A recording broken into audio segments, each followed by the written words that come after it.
Hola a todos, bienvenidos a mi canal. En esta oportunidad les traigo un video sobre un tema súper importantísimo, los signos vitales. Tocaremos conceptos básicos, clasificación, algunos valores, los elementos que se utilizan para su medición y al final una demostración de la toma de cada signo vital. Como introducción, se dice que los signos vitales son los signos de vida, porque representan las funciones fisiológicas y vitales de las personas. Están representados por las manifestaciones o fenómenos orgánicos que se pueden percibir, medir y evaluar de forma constante y objetiva. Se pueden medir en cualquier sitio, ya sea un hospital, en la casa o en un lugar donde se produzca una emergencia médica. Los principales signos vitales que los médicos y el equipo de salud examinan de forma rutinaria son la temperatura corporal, la presión arterial, la frecuencia cardíaca, la frecuencia respiratoria y la oximetría de pulso. La temperatura corporal representa el equilibrio entre la cantidad de calor producido por el cuerpo y la cantidad de calor perdido al ambiente, y por lo general se mide en unidades de calor llamados grados centígrados. Existen factores que influyen en la temperatura corporal, y esos son la edad, el ejercicio, las hormonas, la fiebre, el estrés, las variaciones diurnas y el ambiente. Normalmente, en el organismo podemos valorar dos tipos de temperatura corporal, la externa y la interna. La externa o superficial es la temperatura que mantiene la piel, el tejido subcutáneo y la grasa, y se eleva o disminuye en respuesta al medio ambiente.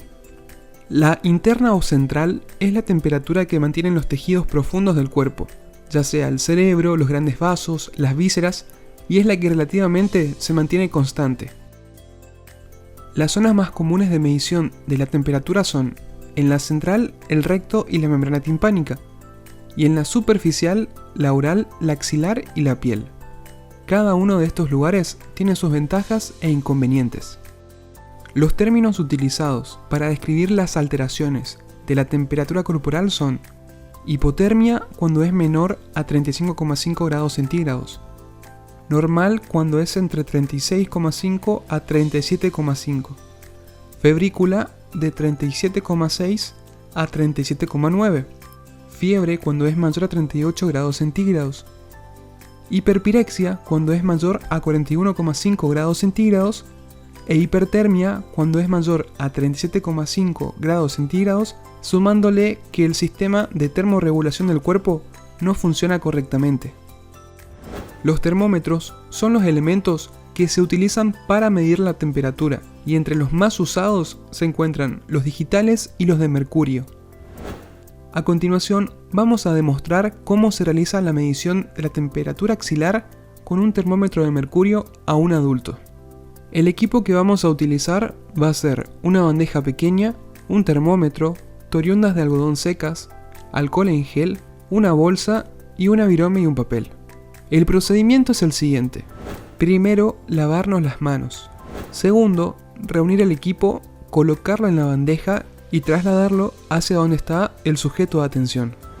El tercer paso consiste en informar el procedimiento al sujeto de atención y colocarlo en una posición cómoda, ya sea de cúbito dorsal, semi-Fowler o sentado.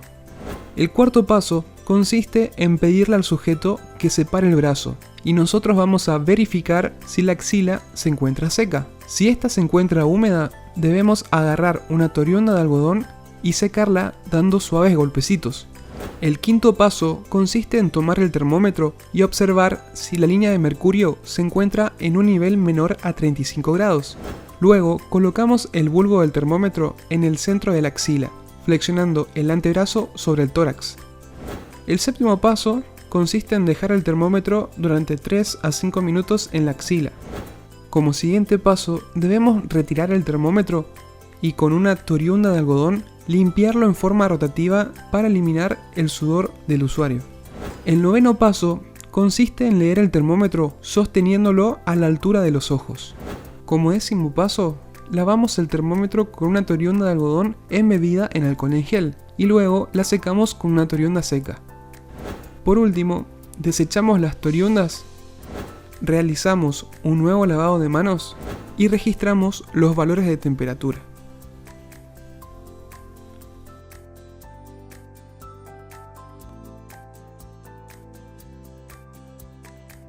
La presión arterial es la medición de la presión que ejerce la sangre contra las paredes de las arterias y la resistencia que ofrecen estas ante el pasaje de sangre que es impulsada desde el ventrículo izquierdo. La contracción y la relajación ventricular determina la presión sistólica y la presión diastólica. Se expresa en milímetros de mercurio. Dos conceptos: presión arterial máxima y mínima. La presión máxima o sistólica es la máxima presión que ejerce la sangre como resultado de la contracción o despolarización del ventrículo izquierdo. Por lo tanto, es la onda sanguínea más alta dentro de las arterias. La presión mínima o diastólica es la presión mínima de la sangre dentro de las arterias, como resultado de la relajación o repolarización ventricular.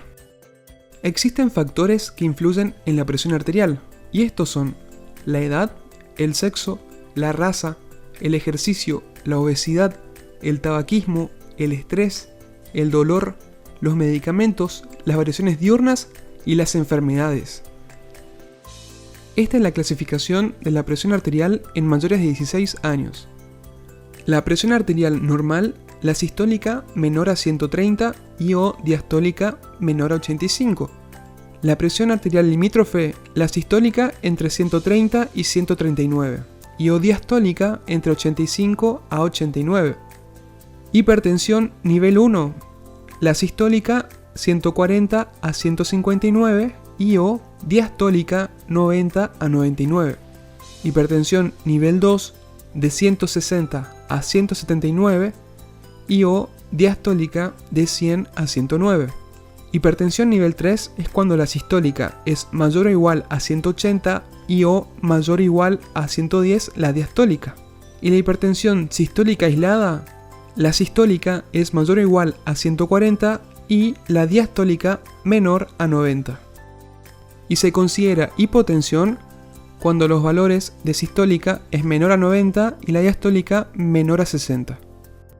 El equipo necesario para valorar la presión arterial consta de un tensiómetro y un estetoscopio, incluyendo una hoja y una virome para anotar los valores obtenidos.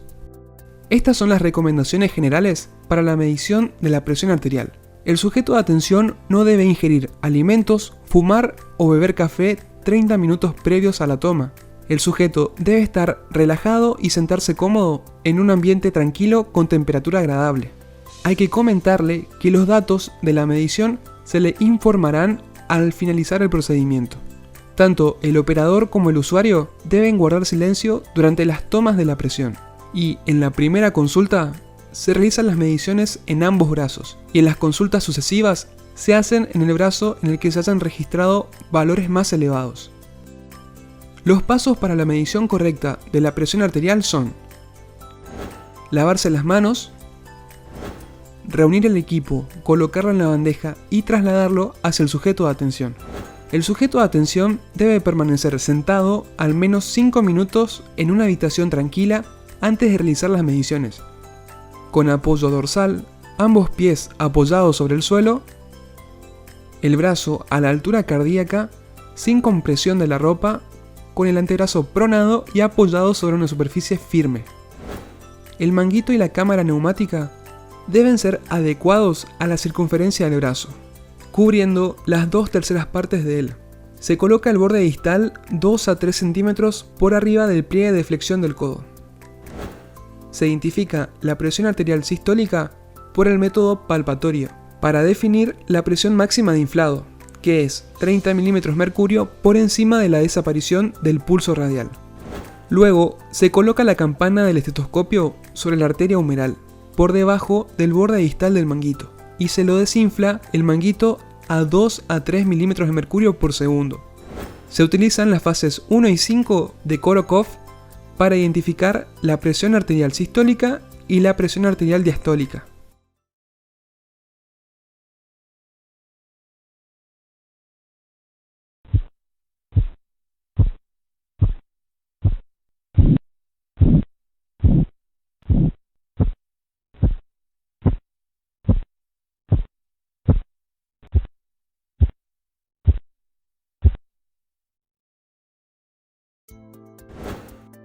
Y por último, registramos los valores de la presión arterial.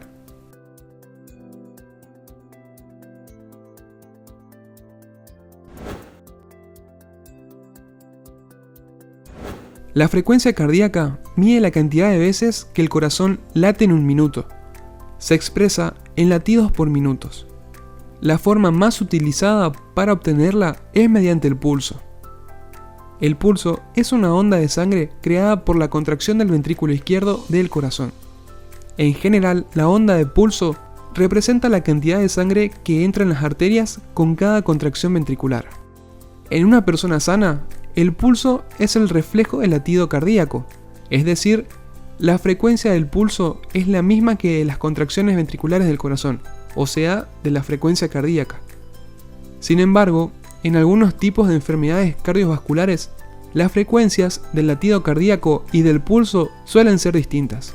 En estos casos, el profesional de salud debe valorar el latido cardíaco y el pulso periférico. Un pulso periférico es el situado lejos del corazón, por ejemplo, el pulso radial. Por el contrario, el pulso apical es el pulso central, localizado en el vértice del corazón, y lugar conocido como punto de máximo impulso o choque de punta.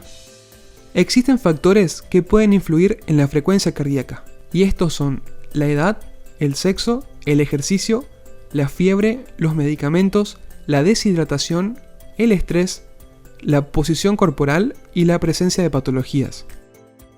Los pulsos más buscados son los siguientes: el temporal, el carotidio, el axilar, el braquial, el radial, el femoral, el popliteo, el tibial posterior, el pedio y por último el pulso apical, que se encuentra en el vértice del corazón.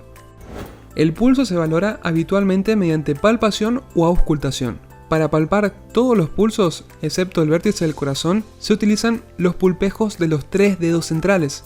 Además, se utiliza un reloj para poder controlar el tiempo y una hoja y una virome para llevar un registro. Los valores de pulso se miden a partir del número de pulsaciones o latidos que ocurren en un minuto, o sea, a partir de la frecuencia cardíaca. La frecuencia cardíaca varía de acuerdo a diferentes factores, siendo el más importante la edad. En niños de 1 año, la frecuencia cardíaca oscila entre 80 a 160 latidos por minuto. En niños de 4 años, la frecuencia cardíaca oscila entre 80 a 120 latidos por minuto. En niños de 7 años, la frecuencia cardíaca oscila entre 70 a 110 latidos por minuto. En los adolescentes, la frecuencia cardíaca oscila entre 60 a 100 latidos por minuto.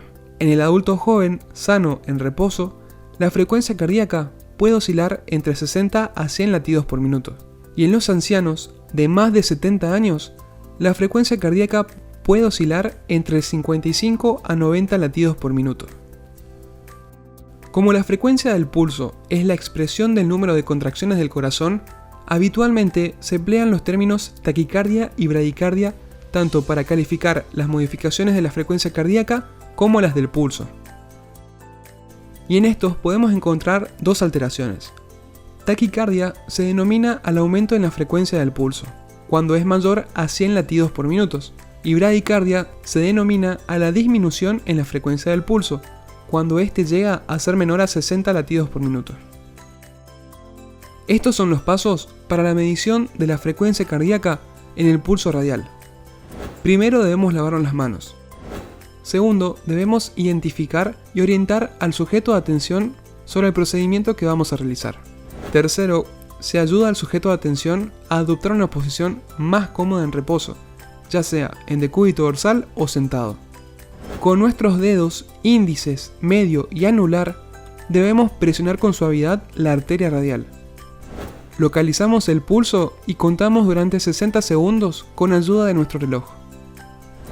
Por último, debemos realizar las anotaciones.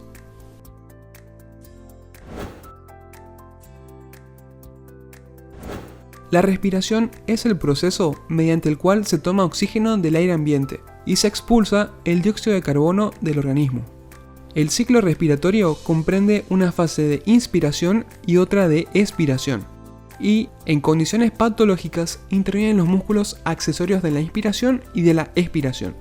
La frecuencia respiratoria se suele medir cuando la persona está en reposo y consiste simplemente en contar el número de respiraciones durante 1 minuto, contando las veces que se eleva su pecho. Se representa en respiraciones por minuto. Y cuando se miden las respiraciones, también es importante tener en cuenta si la persona tiene dificultad para respirar. Los factores que influyen en la respiración son el ejercicio, el estrés, el aumento de la temperatura ambiental, la disminución de la concentración de oxígeno, los medicamentos y el aumento de la presión intracraneal. Los valores normales de la frecuencia respiratoria varían según la edad. En el recién nacido se encuentra entre 30 a 80 respiraciones por minuto. En un lactante menor se encuentra entre 20 a 40 respiraciones por minuto. En un lactante mayor, entre 20 a 30 respiraciones por minuto. En niños de 2 a 4 años, entre 20 y 30 respiraciones por minuto. En niños de 6 a 8 años, entre 20 a 25 respiraciones por minuto. Y en un adulto, entre 15 a 20 respiraciones por minuto. Las alteraciones con respecto a la frecuencia respiratoria que podemos encontrar son la bradipnea, que es la lentitud en el ritmo respiratorio con una frecuencia inferior a 12 respiraciones por minuto en el adulto, menos de 20 en escolares y menos de 30 en los lactantes. Taquipnea, cuando la frecuencia respiratoria es superior a 20 respiraciones por minuto en el adulto, a más de 30 en escolares y a más de 50 en los lactantes. Hiperpnea o hiperventilación es la respiración profunda y rápida de frecuencia mayor a 20 respiraciones por minuto. Y apnea es la ausencia de movimientos respiratorios. Para la medición de la frecuencia respiratoria, el equipo que vamos a utilizar van a ser nuestros ojos y un reloj para controlar el tiempo. Y por supuesto, una hoja y una virome para anotar después los registros obtenidos. El primer paso es lavarse las manos. Segundo, debemos identificar al sujeto de atención.